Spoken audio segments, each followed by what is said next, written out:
دايما بسأل نفسي، حياتي هتكون عاملة ازاي لو عشت في مزرعة وسط الطبيعة والحيوانات، تحت الجبال والسما مفتوحة فوقي، مفيش سقف يفصل بيني وبينها، لو باكل من الأرض مش من اللي بشتريه من السوبر ماركت، لو صوت الموسيقى حواليا أعلى من صوت العربيات.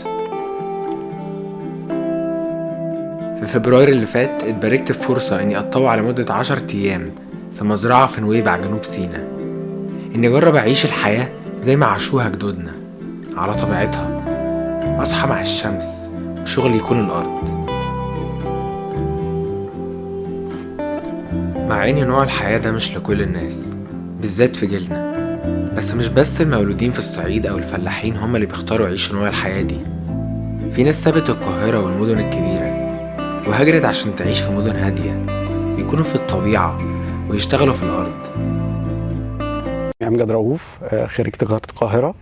أنا كنت عايش كأي بني آدم طبيعي في القاهرة لغاية من حوالي 3 سنين قررت إن أنا أجي نويبع.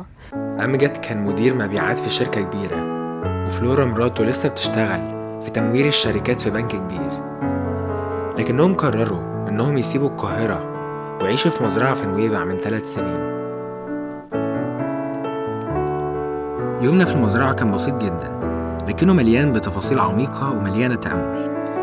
كنا بنصحى الصبح نقطف الخضار من الصوبة اللي هناكله مع الفطار، وبعديها نشتغل شوية لغاية لما أمجد يجيب لنا باقي الفطار نعمله وناكل كلنا سوا، بعديها نكمل شغل. الجميل بقى إنه شغل المزرعة يبان روتيني لكن ما نزهقش منه. ما تستغربش، أصلا مش هتحصد كل يوم ولا هتزرع بذور كل يوم، زي ما بيقولوا كده الزراعة مواسم زي الحياة.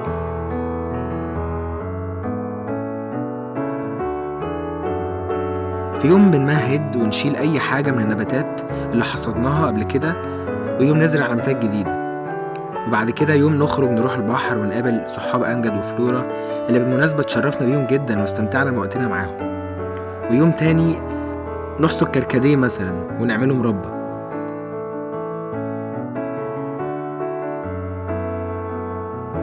لو حظك حلو زينا فممكن يوم تزرع نخل مجدول الثمر بتاعه غالي جدا ونادر ما تلاقيه، أو تساعد في حاجة جديدة بتتبني. المهم كل يوم مختلف، حتى السما هناك كل يوم بحال.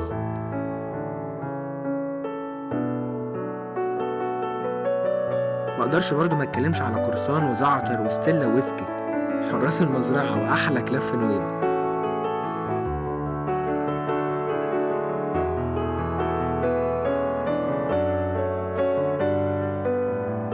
ولا أقدر أنسى الوقت اللي قضيته مع صبحة الجميل.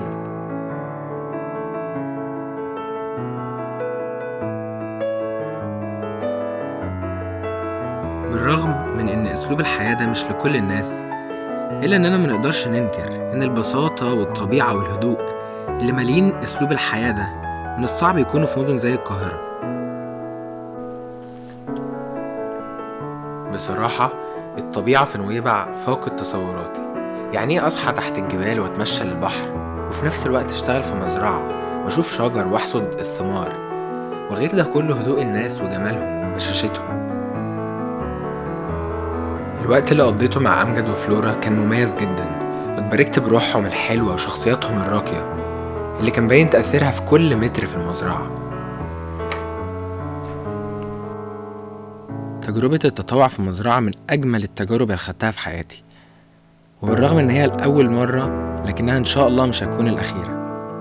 وشجع أي حد شاف الفيديو ده، لو كنت بتحب الهدوء والطبيعة والزراعة شجعك جدا تجرب تتطوع في مزرعة. أشوفكوا في فيديو تاني ومغامرة جديدة ومكان مختلف. دمتم مغامرين.